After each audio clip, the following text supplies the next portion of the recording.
দিব্যশ্রী চ্যানেলে আপনাদের সকলকে স্বাগত। সবার স্বামীজি বইটি থেকে স্বামীজির জীবনের স্মরণীয় ঘটনাবলী পাঠ। নরেন্দ্র খুব সুন্দর গল্প করতে পারতেন।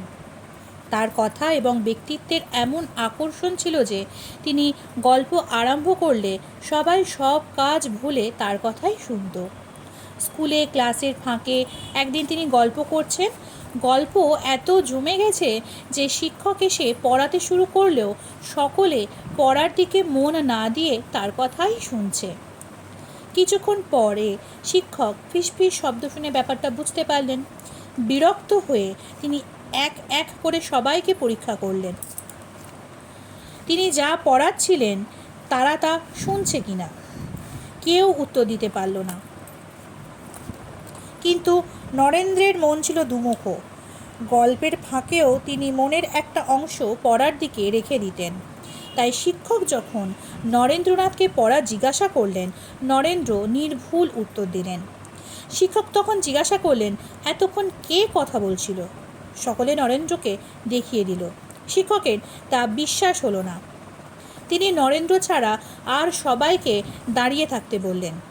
সকলের সঙ্গে নরেন্দ্র উঠে দাঁড়ালেন। শিক্ষক বললেন, তোমাকে দাঁড়াতে হবে না। নরেন্দ্র বললেন, না, আমাকেও দাঁড়াতে হবে, কারণ আমিই তো কথা বলছিলাম। তিনি দাঁড়িয়েই রইলেন। বিএ পরীক্ষার জন্য টাকা জমা দেওয়ার সময় হয়েছে।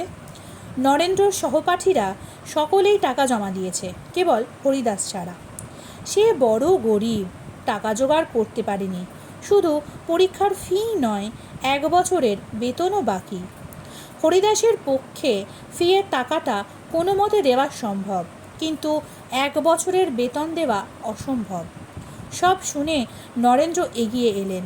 তিনি জানতেন এরকম বিশেষ ক্ষেত্রে টাকা মকুব করার ব্যবস্থা আছে, আর তা আছে কলেজের বৃদ্ধ কেরানি রাজকুমার বাবুর হাতে। ছেলেরা যখন টাকা জমা দিচ্ছে, নরেন্দ্র তখন রাজকুমার বাবুর কাছে গিয়ে বললেন, মশাই, হরিদাস দেখছি মাইনেটা দিতে পারবে না। আপনি একটু অনুগ্রহ করে তাকে মাপ করে দিন। তাকে পাঠালে সে ভালো রকম পাশ করবে, আর না পাঠালে সব মাটি। রাজকুমার বাবুর মেজাজ ভালো ছিল না। মুখবিকৃতি করে বললেন, তোকে জ্যাঠামি করে সুপারিশ করতে হবে না। তুই যা, নিজের চরকায় তেল লেগে যা। আমি ওকে মাইনে না দিলে পাঠাবো না। নরেন্দ্র চিন্তায় পড়লেন। তার নিজের পক্ষেও এত টাকা জোগাড় করা কঠিন, অথচ তাড়াতাড়ি টাকা জোগাড় না করলে বন্ধু পরীক্ষায় বসতে পারবে না। কি করা যায়? মাথায় তার একটা বুদ্ধি খেলে গেল।